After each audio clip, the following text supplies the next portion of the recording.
So, herzlich willkommen wieder zurück zu eurem Folie. Schön, dass ihr wieder eingeschaltet habt. Finde ich toll, dass ihr wieder den Weg gefunden habt zu unserem Kanal hier zurück, zu Folien Texas Gamehouse. Wie gesagt, zu einem Bonus-Let's Play Life is Strange. Und zwar geht es da um Hintergrundinformationen und Kommentare von den Regisseuren und Entwicklern. Ja, viel Spaß dabei. Ich bin wieder raus, ich schalte mich dann rein, wenn es wieder soweit ist. Ich hoffe, dass wir diesmal keine technischen Probleme haben am Ende des ersten Parts. Habt ihr es ja gehört und gesehen. Ja, viel Spaß dabei. Ich schaue mir es auch mit euch an. Danke, dass ihr zugeschaut habt. Und wie gesagt, wenn euch der Clip gefallen hat, lasst mal einen Daumen da. Vielleicht sogar ein Abo. Würde uns natürlich wahnsinnig freuen, wenn wir ein bisschen mehr wachsen. Okay, viel Spaß. So, wir waren bei 1 und 2, also 2 Regisseure haben sich vorgestellt, lasst uns Life is Strange spielen, haben sich auch vorgestellt. Vorsätze hatten wir gesehen gehabt. So, und dann sind wir jetzt auf jeden Fall die Qual der Wahl. Nathan Prescott is a punk ass who begs like a little girl and talks to himself. You don't know who the fuck I am or who you're messing around with. Where'd you get that? What are you doing? Come on, put that thing down! Don't ever tell me what to do. I'm so sick of people trying to control me! You are going to get in hella more trouble for this than drugs. This scene, this is the starting point of Max discovering that she has this weird power, because basically this adrenaline rush and looking at Chloe getting shot, that's how she can trigger that for the first time, and she don't know really why, but that's the seriousness of the situation. Then you'll go back in the art class. So we really tried on this scene to show the deja vu feeling. So the editing and the shots were there to give this weird feeling to the player that, okay, I'm living that again and again, looking at the different moments that the player saw the first time in this scene. So yeah, for the editing in this sequence, we wanted to keep the same elements, but not necessarily the same shots. You can see that first 3 shots are the same, I think, and after we begin to change a little the point of view, so you understand that there are the same events going on, but just seeing from a different point of view. And I think, to be perfectly honest, we don't have a good explanation for why she's going back to the art class, because we needed it. I've got one, but I will never tell you. I don't think it's a mistake, and because we also needed to explain to the player, so the player can learn how things are working, and it's quite hard to do. So we took this freedom to have Max go back to the art class, which, even if it's a bit contradictory with how her power works after that, we are using this to explore more of Max's personality, of the characters, and because that's the way we created the character. Max, as we've seen that with what she's thinking, she has a lot of insecurity, she has issues to go forward in her life, to take decisions, and now she has this ability to not going forward, but going even backward.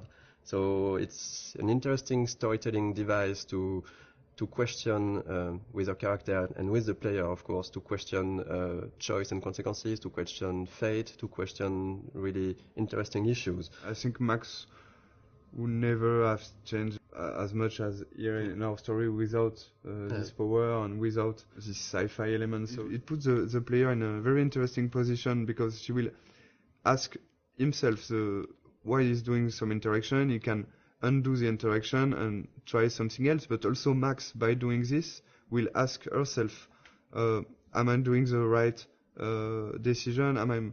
Is it the good choice or not? So we deconstruct the mechanism of classic adventure game, just by adding this power and the fact that you can undo things and try another things. Of course, in most games, you can do it with quick save, quick load, but it's, like you said, it's only the player who do that, and that's one of the main themes of the games, that if I had the power to rewind and to change things, should I do it? Because sometimes it can be really seen as lying, as if I say a lot of things that you don't like, and if I go back in time and don't say them to try to, so you're not angry at me, it's a bit tricking. So we are really asking those questions, and in the beginning of the game, we are letting the player and Max do it a lot. She's getting to make a lot of friends with this rewind. But later in the game, and especially in episode 5, we are really questioning this to see maybe it wasn't the right thing. Maybe what you did to try to lie to people with your power, was it really good? And that's something that can be interesting for the story, but also to ask the player at a moment. I think this is what we wanted to do also with this game, to show that it's difficult to make the choice, and it's even more difficult to live with it, but you have to learn to do that. And even if you could hesitate a lot, there is no perfect way to do things. Okay, if I'm crazy, I might as well go all the way. Can I actually reverse time?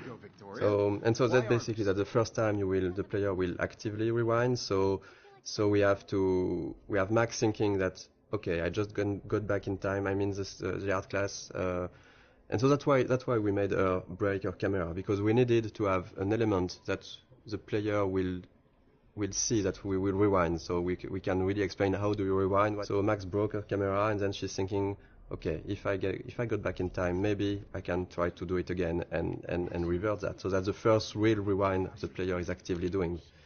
It's okay. We don't really want the players to use the rewind all the time. But since it's important in the beginning of the game to really show the player the tools he have, and it was important for us to have this in this scene, to have a lot of use of the rewind, so he can really, okay, I know how it is now, and now I decide if I use it or not. I hope I have enough time to get to the bathroom. Please, please. I can't tell anybody. They'll think I'm crazy. Since we are really playing the game with the point of view of Max, for her, not everything is clear, so it shouldn't be clear for the player. But there is a lot of hints that should really guide the players to understand what's happening. We have a lot of symbolism with totem spirit animals. We have the doe, and you can clearly see in episode 4 that the doe is linked to Rachel, and it's basically somehow a presence of Rachel that's guiding Max at moments. I'm not sure that a lot of players notice that, but in episode 2 actually, when you see the doe in the junkyard, it's precisely where Rachel is buried. There is this mystic feeling around the town, and since we didn't want to clearly explain everything, it's part of what makes Arcadia Bay a bit different and a bit special. So, da sind wir schon im 5. Abschnitt. Eine lebhafte Welt. So yeah, we're going to play a bit of the junkyard scene. Yes, so it's we love the junkyard scene because a lot of different elements, but the first one I think is the environment. I think the environment artists have made something incredible here. For Life is Strange, we really wanted to have a stylized rendering. We didn't want it to be realistic, or so every texture has been hand painted to give this impressionistic feeling. And I think in the junkyard it's really interesting because there is so many details that's where this kind of simpler texture are working well. Because if this scene was overly detailed with cracks in the rust and everything, it would become really noisy to look at. We did a lot of work on the lighting effects and the atmosphere, so it was really important for us to capture this morning feeling with very, very cold colors in the fog, but a slightly warm sun that just bring some soft and warm feeling to the scene. This scene is also a good example of what we want to do in terms of environmental storytelling. We've got a lot of different objects who are there and who has their own story. And Okay, let's do this. Can you find 5 bottles while I prep the shooting range? Beer and guns? Nice combo. You can handle it. Now go find us 5 bottles. This is one of the best puzzles of the game, I think. Yeah, I think it is. I think it's mostly the final bottle that was really hard to find, and we did a mistake on it because it was maybe too well hidden. Our goal for this was just to allow the player, to push the player to visit the place while looking for those bottles, because there is a lot of interesting things to discover. Basically, the junkyard is where Chloe brought Max to try her power, but it's also where Chloe and Rachel were hanging out together before Rachel disappeared.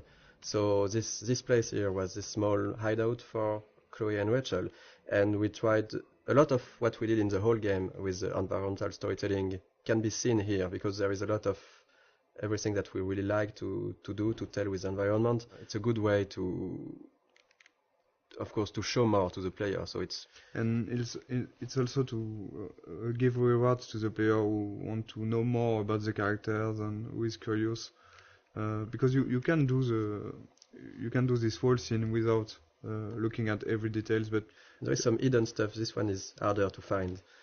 I think that not every player find it, and this is a big letter that Rachel wanted to write to Chloe and maybe never gave it to her. In Life is Strange, we really try to put a lot of attention to the details. So we have a lot of various levels of things, and if you look around, you can find some really, really small details that are useless to the main story but interesting. Actually, we start to play with that, putting more and more things in corner, in dark area, to see if the player can spot it or not. And usually they did.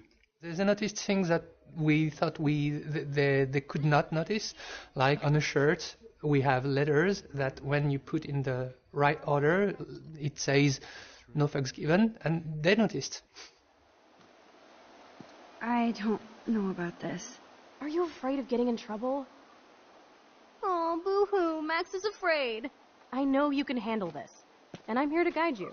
Make me proud, sister. Life is Strange is really a game about choice and consequences. So we have a lot of choice you can make in the game, which will have consequences later on in the same episode or in the other episode. And there is one big choice in this scene, right, that will happen, for example. Yeah, the idea for each choice is really to have not easy choice to take, even if it's not life and death choice, like you could have in other game, or it's more everyday life choices. The important is really to make your own and to decide to live with it. So that's why with the max power, it's of course more difficult because you can try a choice. You're not sure, you're going to rewind and you're going to make the other one, but the important is if you want to continue and to move on, you have to keep on one and live with the consequence. So this is in this choice in particular. What do you want to do, Michel? The first one. I don't think I would shoot a guy anyway, so I would say. We won't shoot. I won't shoot. So you can see directly some consequence. It means that you don't have gun anymore because Frank is going to take it. Chloe will be pissed off. You can of course rewind and try the other one. But something that's really interesting, because it was a lot of work at the beginning, because we were thinking that if you have the rewind, does it not completely destroy the fact that you are making choices? And actually, we've seen that players are really, really hesitating. We've watched some Let's Play video, and we've seen players just, even if they knew that they could go back, they were hesitating so much when they make a choice. I think it's interesting.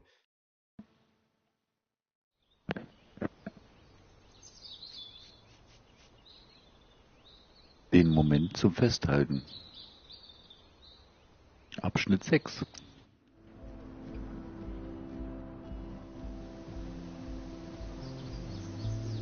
Here will be out of the campus for the first time for the player.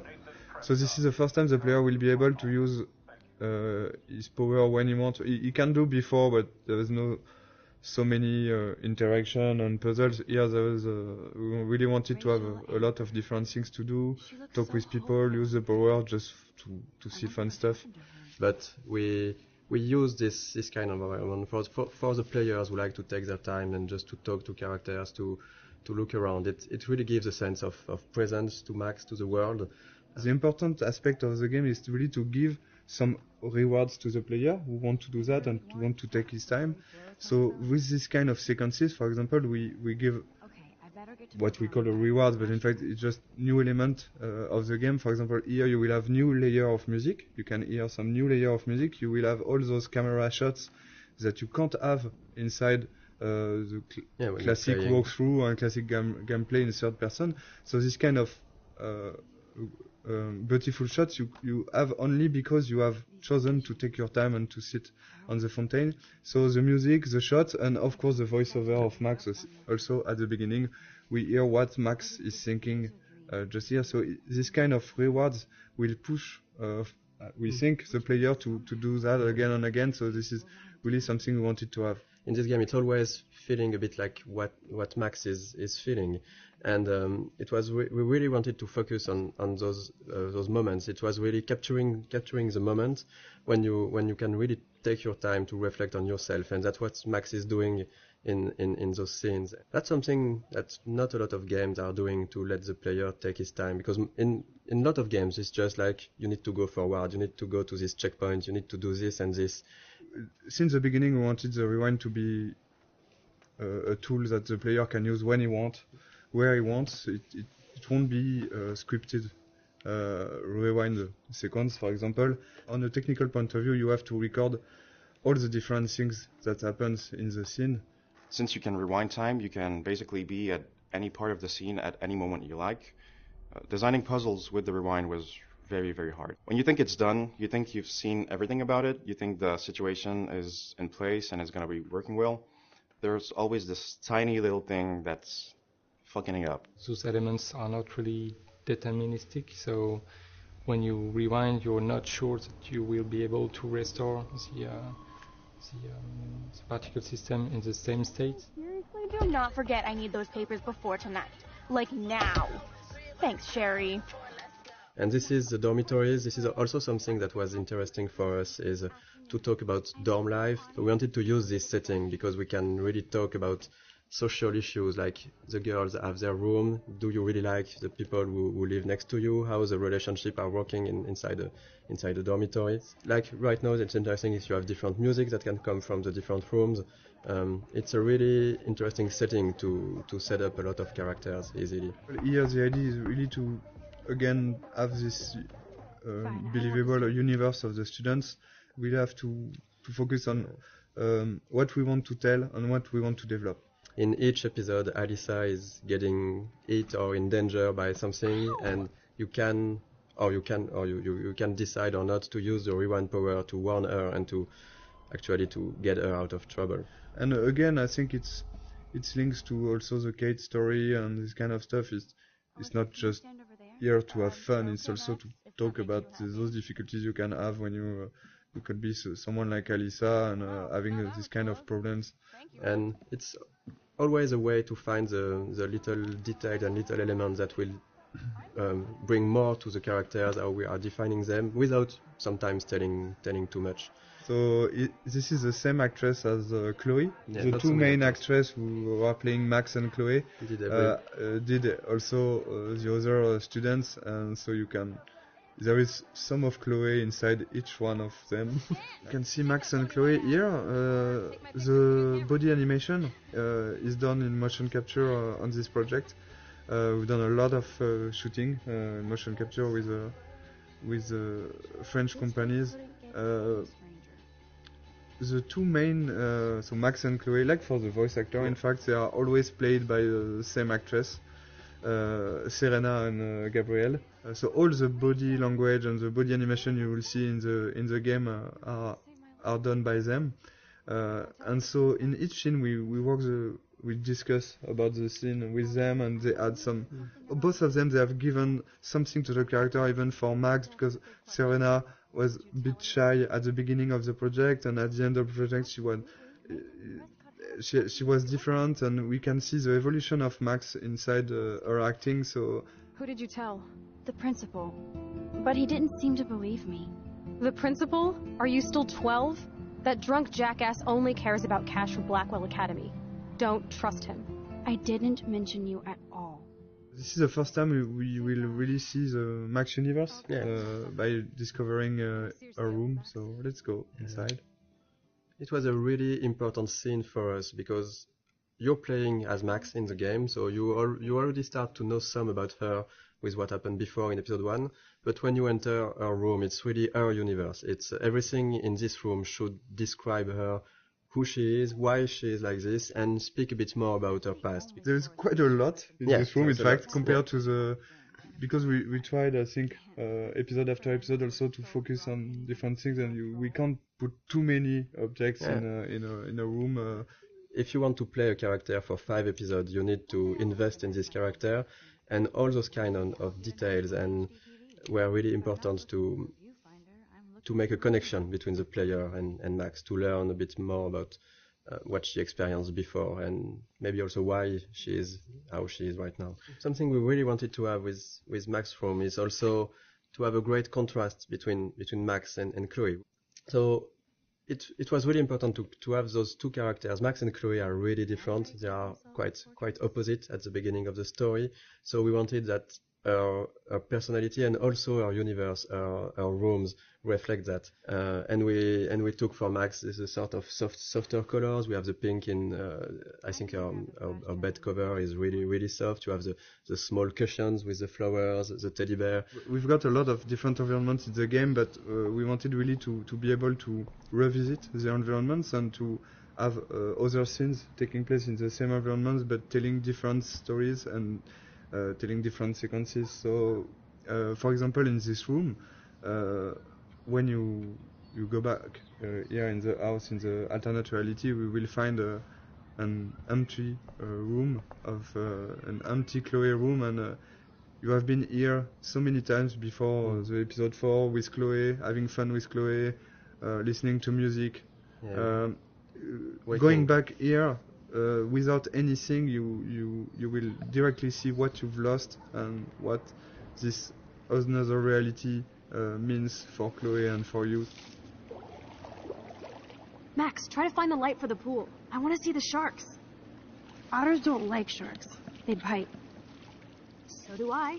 Hit that light. We've done the same with the swimming pool, for example. We've got a great scene in the swimming pool between Max and Chloe when they are alone during the night, and after you got this huge vortex party, which is a really different atmosphere. So this is kind of... On the production point of view, it's basically a brand new environment, but it's still in the same place and with a lot of similarities.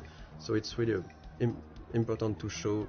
It was important for us to show the changes that Max can create with her power and the changes to the characters and to the world.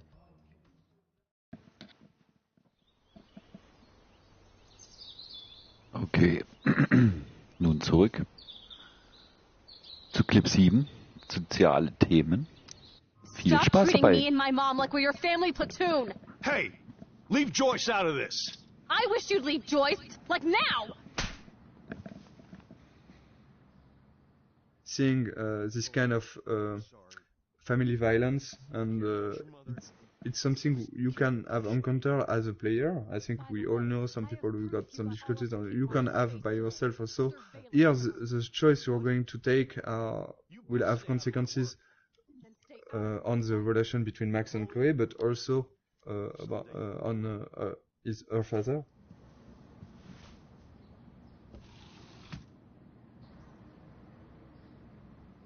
Hey, you okay? Welcome to the real step-douches of Arcadia Bay. I'm sorry. For what? He would have been a bigger dick if he caught you in here. David could seem very archetypal. Yes, and again, one dimension at the beginning, but then we are making episode after episode, you can see that maybe he's very he's got his own reason to be like this. And I think not at any moment we are justifying the fact that he could hit Chloe or be how it is, but just showing a perspective that not everything is black or white. So we did a lot of research to be sure that we were dealing with those themes in a good way. Too much gamifying this, we could really maybe hurt some people, and if we are talking about issues those people have had and not making it right, it could be worse, and it couldn't be the opposite of what we wanted to do at first. So here is a Kate character that you have met in the first episode, but not so much, and the episode 2 is really focused on Kate and Kate's story and Kate's difficulties.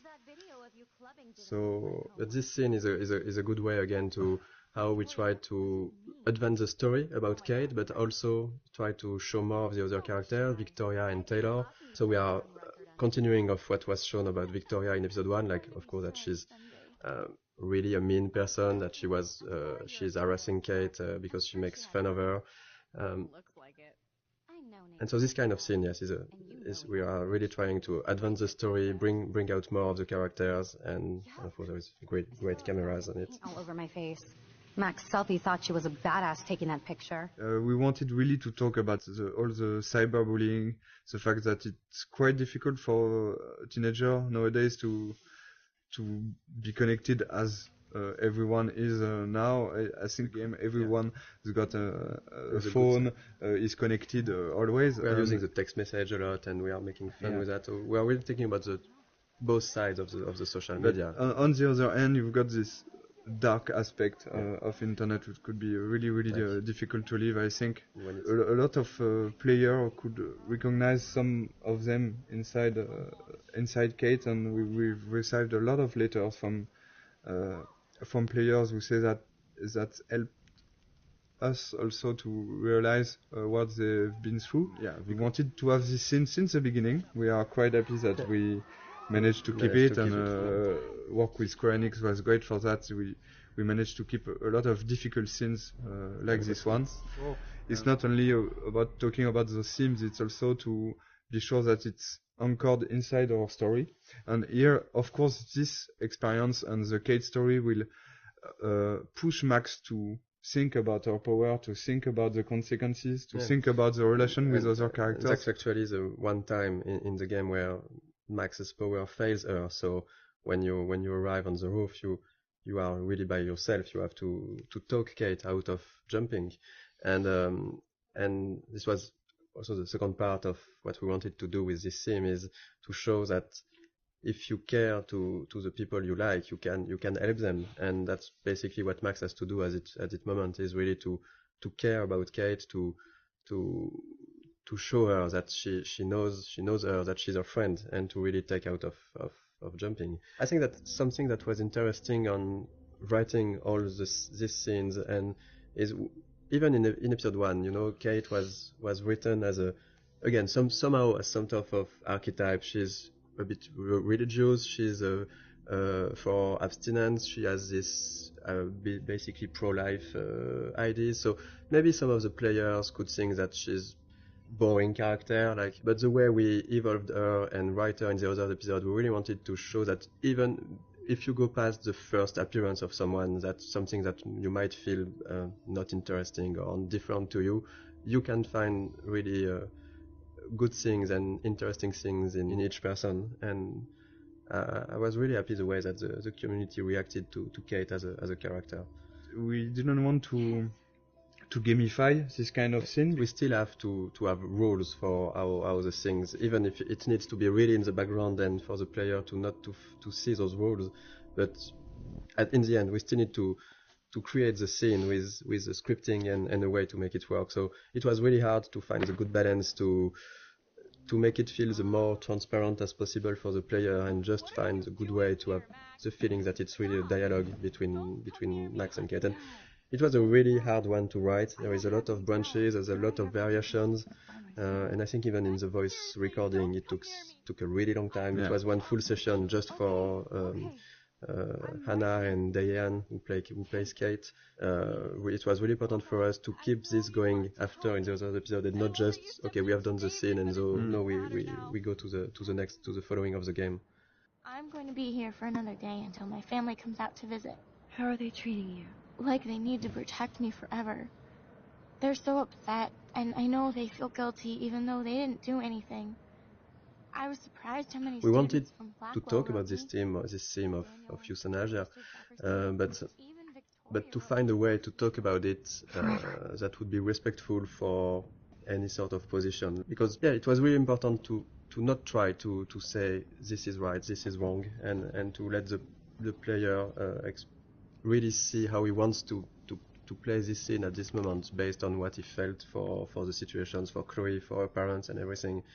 And that was that was not easy to find this balance when doing that. And again, it's because it's interactive and it's a video game that this scene is so strong. I think if you just see a scene and just this is the director point of view and that's it, I accept it or not. But here it will be your choice. You really have to take your time and think about it before making your choice. So and we've seen all kind of reactions. We've seen players who immediately say, no, I can do it, or other player will immediately accept what Chloe is asking. Of course, it's Chloe, I'm accepting, and a lot of others were hesitating for 5-10 minutes or so. And I think that we've been, I like that we did that, but we've been a bit mean to the player because we give them a third choice of maybe I cannot take any choice on this, but then you have still to take a choice. Yeah. But I think it was stronger because it was what we wanted to do with that is to show that at a point you have to take responsibility for your actions and decide something. You cannot get an easy way out.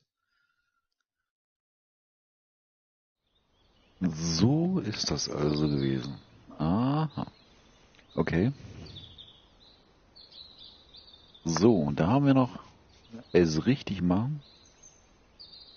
We took a lot of photographs, even some of the no weapons, the no bullying, no weapon. Yeah. We took photographs in some high school in, it wasn't in Oregon, but it was near Washington, so it's still in the Pacific Northwest, near Seattle. And we took some of those, we just adapted some of those posters. And even for example, like this for the map, we did a lot of research, finding real maps of real buildings and trying to be quite precise with the scale, the layout, the locations, because we really wanted everything to feel genuine and to, sometimes you can go really wrong in a game if you just start to forget about the scale and the detail. So we really wanted to have things right, like having this kind of fire hose at this place. And since the game takes place in October, and we are in the US, there is already a lot of Halloween decorations and stuff like that. We wanted to have the game at the anchor in reality, but also we have a lot of references. We are huge fan of some TV shows, of books, of movies, and I think that in Life is Strange, the setting was really good to have a lot of those Easter eggs that will speak to the players and put the game into a pop culture reality. So there is a lot of stuff that is scattered around the game. If you look at every license plate in the game, you'll see that the letters, they are meaning some. In episode 1 is titles of TV shows that somehow we liked or that were somehow inspiration in some part for the game. In episode 2, it's movies.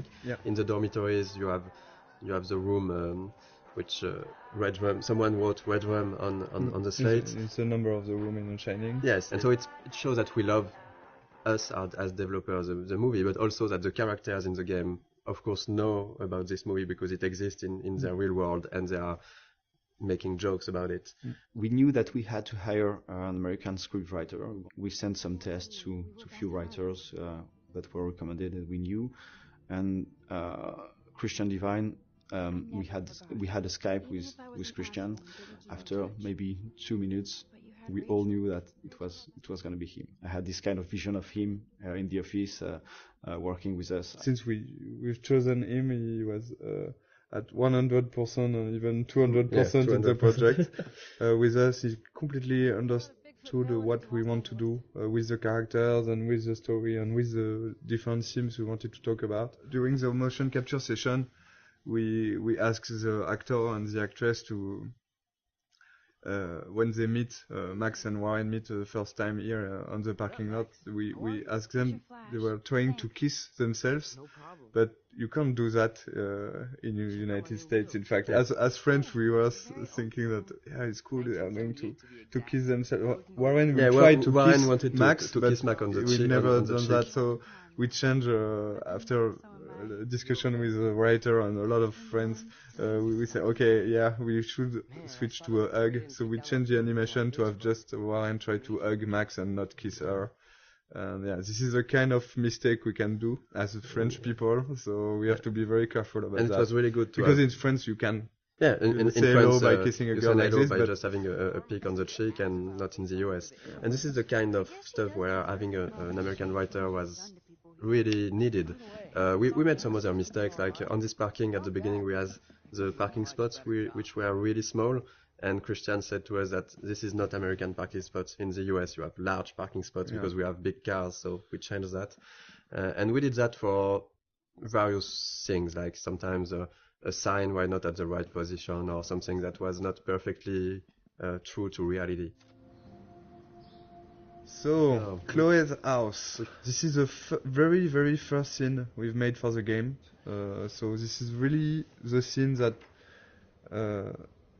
we have modified a lot to create Life is Strange. This is also the scene with which we sold the game to Square Enix. That's the scene we showed to publisher. The first time I tried the game, it was the Chloe's room, a really early prototype, and it felt fantastic to play it. I was literally smiling while playing it because the scene was working really great already. Even though the environment, the characters were not final, it was really really good to play.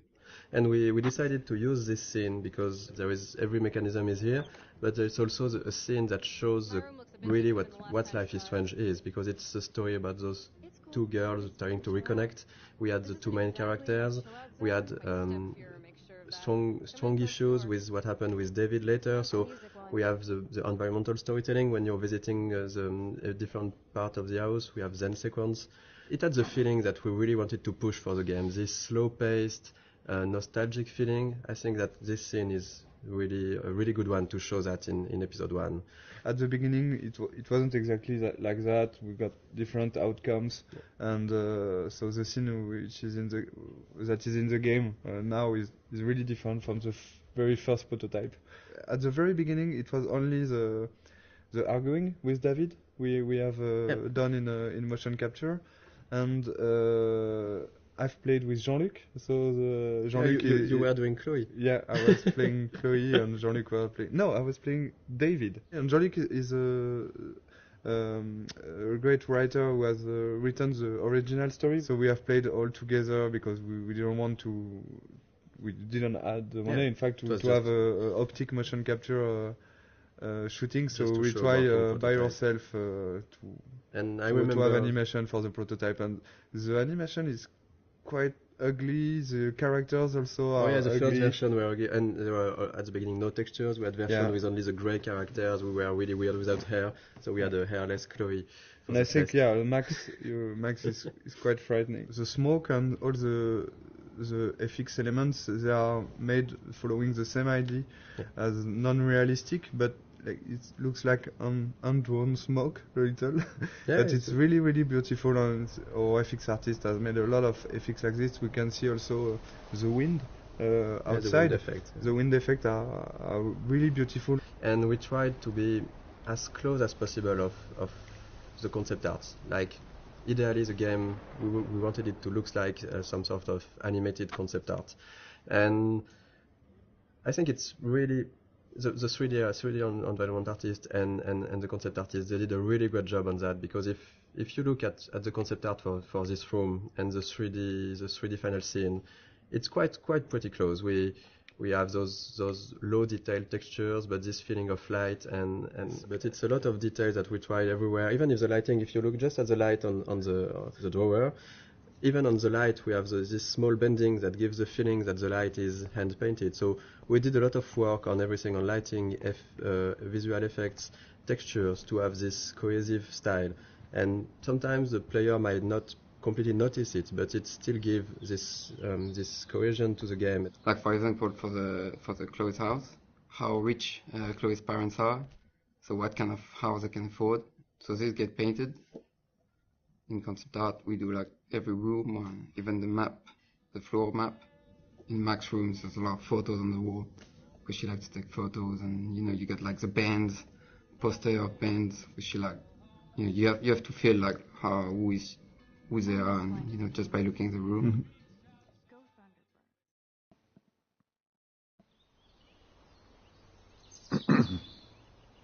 So, jetzt sind wir schon am Rest unserer Reise angelangt, hinter den Kulissen. Wie gesagt, ich hoffe, euch hat der Clip gefallen. Vielen Dank auf jeden Fall fürs Reinschauen bei uns beim Folie und Texas Gamehouse mit eurem Folie. Jetzt noch zum Schluss die Stimmen von Arcadia Bay. Viel Spaß dabei. Ja, wer uns noch nicht abonniert hat, kann uns recht abonnieren. Hier auf YouTube, auf Twitch oder auf Facebook sind wir auch zu finden. Der Link ist bei uns auf unserer Seite hier oben an der Startseite verlinkt. Da findet ihr auf jeden Fall auf Facebook entweder bei mir oder bei uns zusammen Poli und Texas Game House, die neuesten Glitches, die neuesten DLCs, neueste Gamer-Informationen, alles was das Herz so begehrt.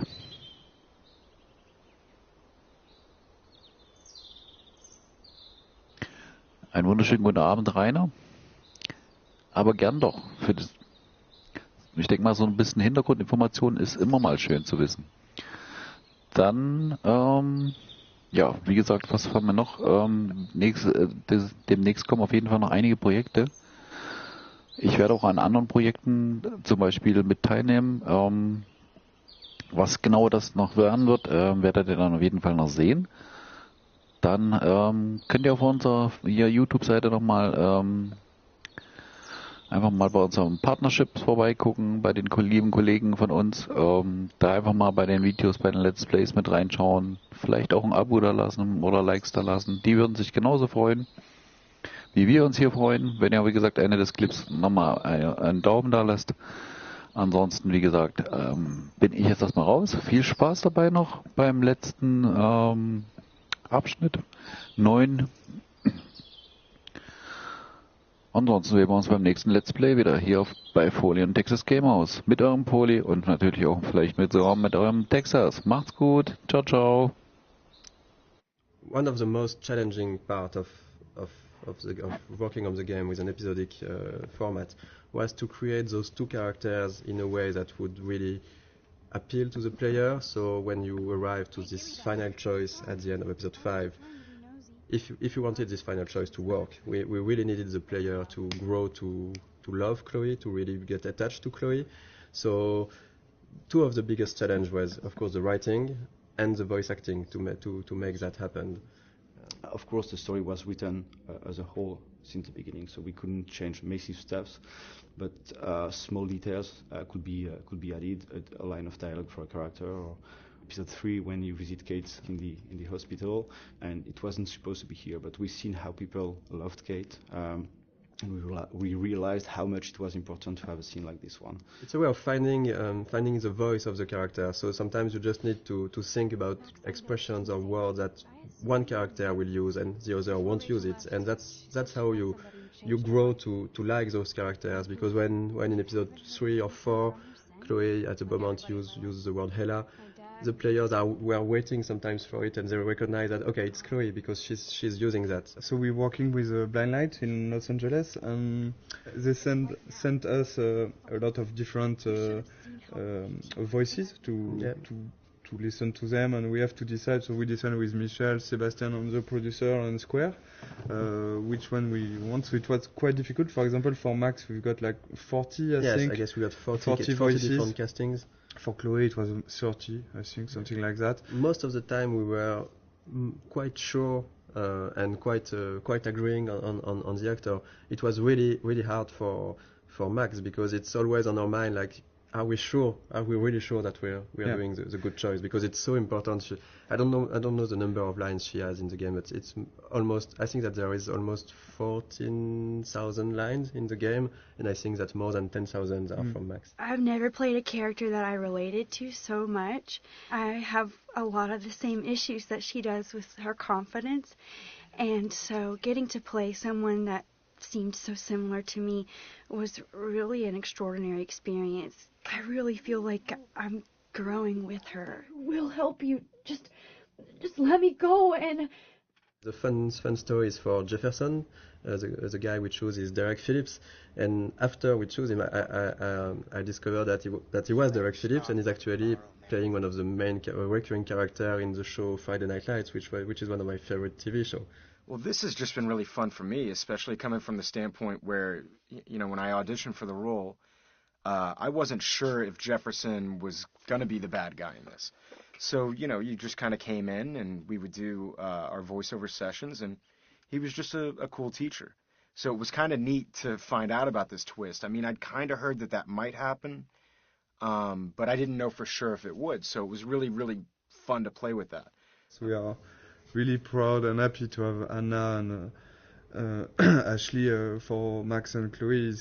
All the voice talents we've worked with were really involved. They've given something unique to those characters, and that's why it has worked also. It's because there is a a part of their soul inside their character. For Hannah, for Max, one of the hardest parts is that there is so many lines of inner voices. So it was really important for Hannah to give something great for those, and I think it was quite the case. And for Ashley, one of the really hard parts is that there is and for Hannah too, there is a lot of really emotional scenes. I really wanted to sell the moments, and I was putting, pressure on myself to make, certain moments, like with Rachel, lots of the moments that happen in episode 4, I really wanted them to feel real. And I'm constantly on this roller coaster. So I had to figure out how to harness those feelings so that I could use them to illustrate what Max is going through. I remember during the voice recording session, for example, for the scene where they are discovering Rachel's body, it was really hard, even just for myself, to listen to the scene, and they told me after that they were, both of them were really crying when they were recording this scene. We knew already how we wanted to end each episode, but after we take a lot of time to discuss about how and to think about the editing and the framing, the layout of each scene. The endings of each episode. That was something really important, of course, because it's an episodic game, so the ending is crucial if we want, of course, the player to enjoy the episode and to want to come back for the next episode. So I think we looked a lot at also what can be done in TV series, because with the episodic format we were kind of the same way. At the end of an episode, you want either to bring back some element of the story, so in order to hook the player, or we can use a cliffhanger. And I think that we did both of that, depending on the episode. And right now this is the ending for episode 2.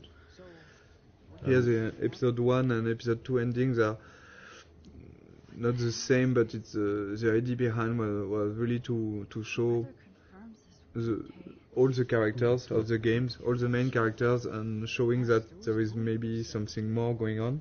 Yeah. And in episode 1, for example, we even show some characters you haven't met already in episode 1, Joyce and Frank.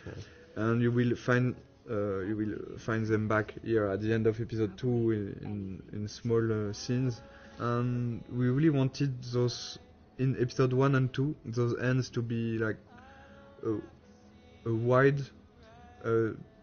description of all the characters and all what's going on, and also showing other aspects of each character. For example, seeing David on the with his head on the shoulder of Joyce, seeing Victoria and Nathan in Victoria's room, seeing the principal and Jefferson arguing. This is kind of small hints that maybe will push the player to want to see more. Because this is basically the only moments where we are seeing those characters when Max is not seeing them. Exactly. And so we can just bring a bit more. We are not telling too much. We are just bringing a bit more on those characters, a bit of sort of mystery. And this goes with the idea that everybody might be hiding something or might be a bit different. Like Victoria here we can see her crying when clearly this was not the way her character would behave before. And having Nathan going into her room, we don't know what's happening between the two of them, but it's still bringing a bit of mystery and interest for the characters, for the player. When we worked on the cliffhangers for episodes 3 and 4, of course our goal was still to have a twist. We were really trying to go on with what was important for the story and not just having the shock factor. Maybe just want to thank you for all the gifts, all the support we have from you. Yes. And thank you very much to be so active and so passionate about the game, and we're really happy to see that those characters and this story and those themes means something also for you. This is why we are doing games, so we're really happy. So thank you. Yeah, thank you so much. We really think that you are one of the best community we've seen for games. I'm going to cry, Michel. Yeah, and this community is really nice. I didn't see a lot of bad words. Sometimes in video games community can go easily wrong, and it was it's really pleasant to read and to read everything that the Life is Strange community has to say.